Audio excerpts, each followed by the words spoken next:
Bonjour à tous, c'est Julien Renard d'Investir.us. Je suis ravi de vous retrouver pour cette nouvelle vidéo. Alors aujourd'hui, on va parler de la Floride et je vais vous donner quelques secrets. Comment est-ce que je fais pour obtenir 10% net de rendement en Floride sur un marché qui aujourd'hui est énormément compétitif. Vous êtes prêts? C'est parti.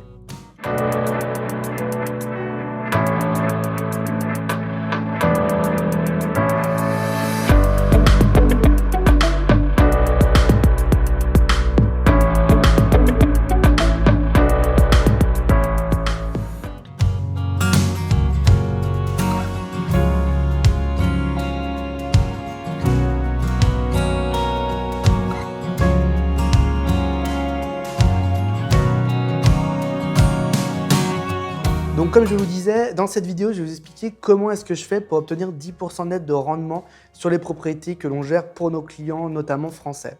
La première chose que je vais vous dire, c'est la plus importante, c'est un outil qui existe uniquement dans l'immobilier à mon sens, c'est l'effet de levier, le financement. Il faut vraiment prendre le risque de prendre un financement. En tout cas, ici en Floride, sur les biens sur lesquels on accompagne nos clients, vous êtes très finançable puisque les banques adorent les biens que l'on achète. Ça peut aussi vous rassurer normalement puisque ça veut dire que ce sont des biens dans lesquels elles croient. La banque n'aime pas saisir les biens, la banque n'aime pas détenir un parc immobilier. Ce qu'elle veut, elle, c'est qu'on rembourse son emprunt, donc qu'elle prenne le moins de risques possible. Donc dites-vous que si une banque vous prête de l'argent, c'est bon signe pour vous, c'est que le risque est maîtrisé. Donc le financement et obtenir le bon financement, les bons termes, comprendre les enjeux du financement et surtout se faire approuver pour un financement et y aller en financement, c'est pour moi ce qu'il y a de plus important.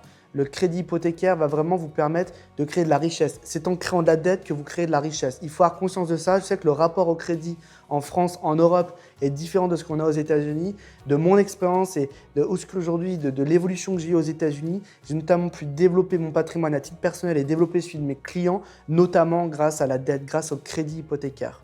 Donc ça, c'est la première chose à comprendre. La deuxième chose concernant ces rendements élevés, c'est qu'il faut chasser les bons biens, choisir les bons biens, aller sur les bons emplacements, comprendre la demande locale et du coup, effectivement, répondre à cette demande. Nous, aujourd'hui, en Floride, on gravite à 15 minutes maximum de notre bureau, qui lui-même est à 5 minutes de la plage. On veut que toutes les maisons que l'on acquiert et qu'on fait acquérir à nos clients soient à 15 minutes de la plage maximum. Pour nous, c'est un point d'intérêt très important et j'élargirais même plutôt ça et mon état d'esprit à l'ensemble des États-Unis. Je fais des investissements qui sont proches d'un point d'eau, d'un point récréatif, puisque ça attire des gens et donc ça crée une demande qui est supérieure à d'autres territoires.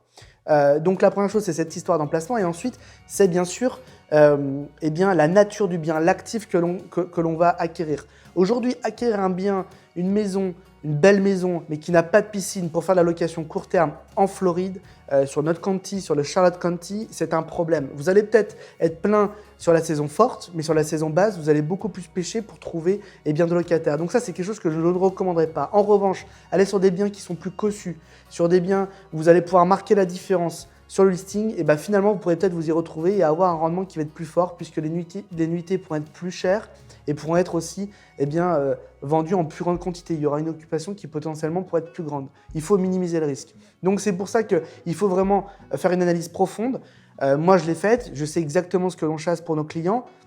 Cette maison dans laquelle je me trouve en fait partie, par exemple. Et donc, j'accompagne les gens vraiment sur des logiques de demande, des logiques d'attractivité pour qu'on ait un maximum de nuitées qui soient vendues, notamment sur la location court terme. La logique est la même si on veut faire de la location long terme. Il faut aller vers des produits qui sont hautement demandés, donc avec un nombre de chambres, un nombre de salles de bain qui sont hautement demandés en long terme. Il faut analyser les données démographiques, les données familiales qui sont disponibles pour voir ce qui est le plus en demande. Quelle est la nature du marché ici? Qu'est-ce que les gens recherchent? Combien il y a de personnes dans une famille? Combien de chambres ont-ils besoin? Est-ce que ce sont des familles? Est-ce que ce sont des personnes âgées? Est-ce que ce sont des jeunes?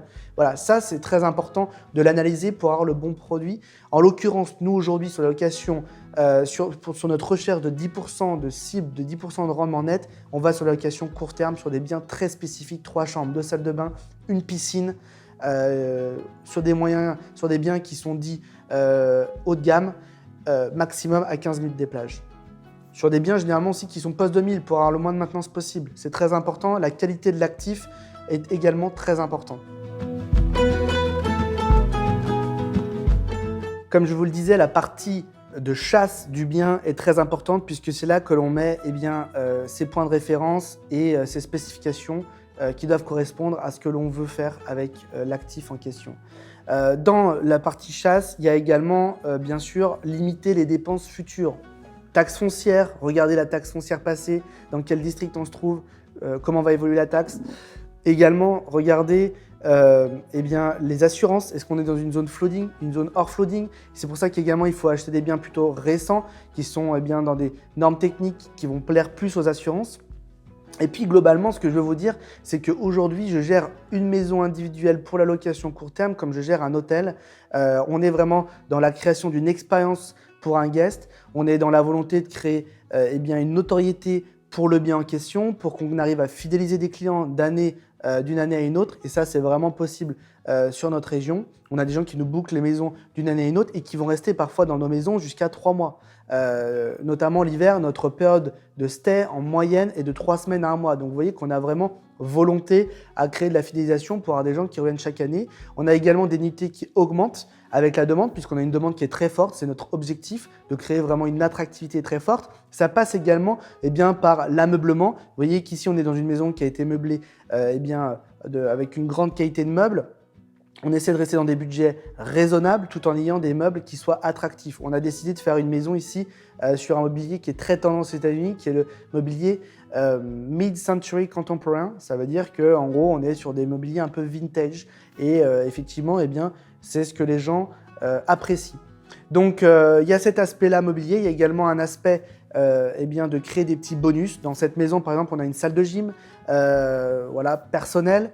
On a également dans d'autres maisons des salles de jeux avec un billard, un baby-foot, ça peut être des jeux d'arcade. Donc l'idée, c'est toujours de créer cette expérience. On est toujours dans la volonté de créer du récréatif, nous ici, puisque 90% de l'économie de ce county, ça reste du tourisme, même si on a également des clients plutôt professionnels qui peuvent rester dans certaines maisons, qui préfèrent rester dans une maison qu'à l'hôtel ou qui parfois voyagent en groupe. Et donc, pour réduire les coûts, les entreprises optent plutôt pour louer une maison que plutôt pour louer plusieurs chambres d'hôtel. Donc, mes 10% de rendement, si vous voulez, ce n'est pas de la magie, c'est beaucoup de travail, des analyses qui sont faites au préalable et trouver les bons biens. Parfois, les biens, et les clients pourraient en témoigner, ils ne sont pas là. Donc, on attend, on patiente, parfois plusieurs semaines. Généralement, ça arrive à sortir parce que les marchés immobiliers aux États-Unis sont quand même assez dynamiques et liquides. Maintenant, on est sur un marché où l'inventaire est très faible et où tout le monde se bat pour avoir les meilleurs biens. Donc notre objectif, c'est de produire pour les clients les biens les plus intéressants, les accompagner sur les meilleures acquisitions, aussi bien pour générer du rendement. Mais encore une fois, ce qui est magique sur notre marché, c'est également qu'on a des biens qui prennent beaucoup de valeur. Je vous remercie beaucoup de m'avoir regardé sur cette vidéo. J'espère que ça vous a plu, que ça vous a apporté plus d'éléments. N'hésitez pas à me contacter si vous voulez bien sûr comprendre plus en détail comment est-ce qu'on fonctionne pour obtenir au moins 10% de rendement net en Floride, dans des biens qui s'apprécient l'année dernière, qui ont pris plus 25%.